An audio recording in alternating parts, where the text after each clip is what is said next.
Malankara orthodox സുറിയാനി സഭ association secretary advocate Biju Oommen നമ്മളോടൊപ്പം ചേരുകയാണ്.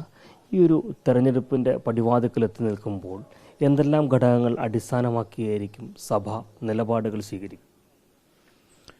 ഇന്ത്യൻ ഭരണഘടന വിഭാവനം ചെയ്യുന്ന ജനാധിപത്യ മൂല്യങ്ങളും ഏറ്റവും വിശുദ്ധമായി പരിപാലിക്കപ്പെടണമെന്ന് വിശ്വസിക്കുന്ന ഒരു ജനവിഭാഗമാണ് മലങ്കര ഓർത്തഡോക്സ് സുറിയാനി സഭയിലെ അംഗങ്ങൾ. സഭയ്ക്ക് ഈ കാര്യത്തിൽ വ്യക്തമായ ഒരു രാഷ്ട്രീയ നിലപാട് സഭ ഒരിക്കലും എടുക്കാറില്ല. തെരഞ്ഞെടുപ്പുകളിൽ സമ്മർദ്ദ ശക്തിയായി നിന്നുകൊണ്ട് എന്തെങ്കിലും രാഷ്ട്രീയ ലാഭങ്ങൾ നേടുവാൻ സഭ ഒരിക്കലും ശ്രമിച്ചിട്ടില്ല, ശ്രമിക്കുകയുമില്ല. സഭാമക്കളിൽ എല്ലാ രാഷ്ട്രീയ പാർട്ടിക്കാരും എല്ലാ അംഗങ്ങളും ഉണ്ട്. അതുകൊണ്ട് തന്നെ അവർക്ക് അപ്രകാരം പ്രവർത്തിക്കുന്നതിനുള്ള അവകാശ അധികാരങ്ങൾ ഉണ്ട് താനും. അതുകൊണ്ട് സഭ ഒരു രാഷ്ട്രീയ പാർട്ടിക്കും അനുകൂലമായോ പ്രതികൂലമായോ ഒരു നിലപാടുകളും എടുത്തിട്ടില്ല. പക്ഷെങ്കിൽ സഭയെ കാലാകാലങ്ങളിൽ ബുദ്ധിമുട്ടിക്കുന്നവരെ, സഭയെ രാഷ്ട്രീയ ലാഭങ്ങൾക്ക് വേണ്ടി ദുരുപയോഗം ചെയ്യുന്നവരെ, സഭയ്ക്ക് നീതി നിഷേധിക്കുന്നവരെ തിരിച്ചറിഞ്ഞ് പ്രവർത്തിക്കുവാൻ എന്നും സഭാമക്കൾ ശ്രദ്ധിച്ചിട്ടുണ്ട്. അവരിപ്രകാരവും എല്ലാ പ്രാവശ്യവും അപ്രകാരം തന്നെ ചെയ്യുകയും ചെയ്യും. ഈ സഭയ്ക്ക് നീതി നിഷേധിച്ചു എന്ന് പറയുന്നത് പ്രധാനമായിട്ടും സഭ തർക്കവുമായി ബന്ധപ്പെട്ട കാര്യത്തിൽ ഇപ്പോൾ മുഖ്യമന്ത്രി ചർച്ച് ബില്ലുമായി ബന്ധപ്പെട്ട കാര്യത്തിൽ ചില പ്രസ്താവന നടത്തുന്നുണ്ട്. ഇതെല്ലാം കൂട്ടിച്ചേർത്തുകൊണ്ടാണ്. ചർച്ച് ബില്ലിനെ സംബന്ധിച്ച് ഞങ്ങൾക്ക് നല്ല ശുഭപ്രതീക്ഷയാണ്. അങ്ങനെ ചില രാഷ്ട്രീയ കോണുകളിൽ നിന്ന് നിർദ്ദേശങ്ങൾ വരുന്നുവെങ്കിലും ഒരു ജനാധിപത്യ സർക്കാർ ഇന്ത്യയുടെ ഭരണഘടന പറയുന്നതനുസരിച്ച് സുപ്രീം കോടതിയുടെ വിധി രാജ്യത്തിൻ്റെ നിയമമെന്നാണ് ഭരണഘടന അനുശാസിച്ചിരിക്കുന്നത്.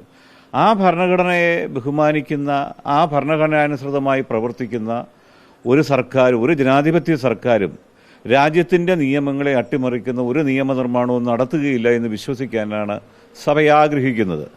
അങ്ങനെ മറിച്ചു കൊണ്ടിരുന്നുവെങ്കിൽ തീർച്ചയായും സഭ അതിനെ നിയമപരമായും രാഷ്ട്രീയപരമായും നേരിടുവാൻ നിർബന്ധിതനാകും. അതുകൊണ്ട് തന്നെ അപ്രകാരം ചെയ്തില്ല എന്ന് വിശ്വസിക്കാനാണ് സഭ ആഗ്രഹിക്കുന്നത്. ഈ സഭയുടെ ബലം എന്ന് പറയുന്നത് വിശ്വാസികളാണ്. പ്രത്യേകിച്ച് സഭ ഇത്തരത്തിലൊരു നിലപാടെടുക്കുമ്പോൾ അത് തെരഞ്ഞെടുപ്പിൽ പ്രതിഫലിക്കില്ലേ എന്നുള്ളതാണ്.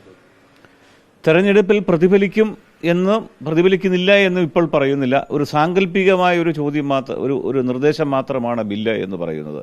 അങ്ങനെ ഒരു ജനാധിപത്യ സർക്കാർ ചെയ്യില്ലെന്ന് വിശ്വസിക്കാനാണ് സഭ ആഗ്രഹിക്കുന്നത്.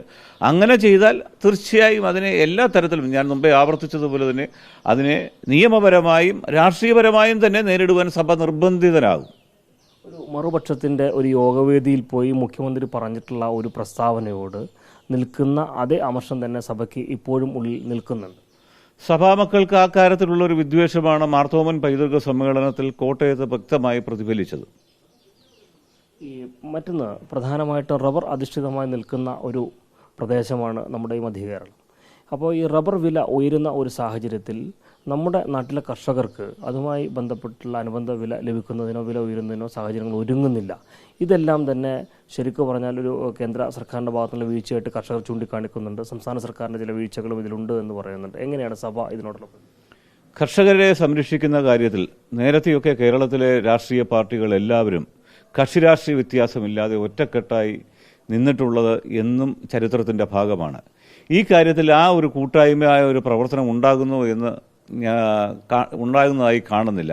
അതുകൊണ്ട് തന്നെ ആ കാര്യത്തിൽ കക്ഷി രാഷ്ട്രീയത്തിനപ്പുറത്ത് കേരളത്തിൻ്റെ നട്ടെല്ലാകുന്ന കർഷകരെ സംരക്ഷിക്കുവാൻ എല്ലാ രാഷ്ട്രീയ പാർട്ടികളും മുന്നോട്ട് വരണം എന്നുള്ളതാണ് സഭയുടെ നിലപാട്. നീതിയുക്തമായിട്ടുള്ള നിലപാടുകൾക്കൊപ്പം എന്നും ചേർന്ന് സഭ നിൽക്കും എന്ന് തന്നെയാണ് സഭാ സെക്രട്ടറി നിലപാട് വ്യക്തമാക്കിയിട്ടുള്ളത്. വീഡിയോ ജേർണലിസ്റ്റ് രഞ്ജിത്ത് കളത്തിപ്പടിക്കൊപ്പം reporter Prashanth Thottungal, in Reporter, Kottayam.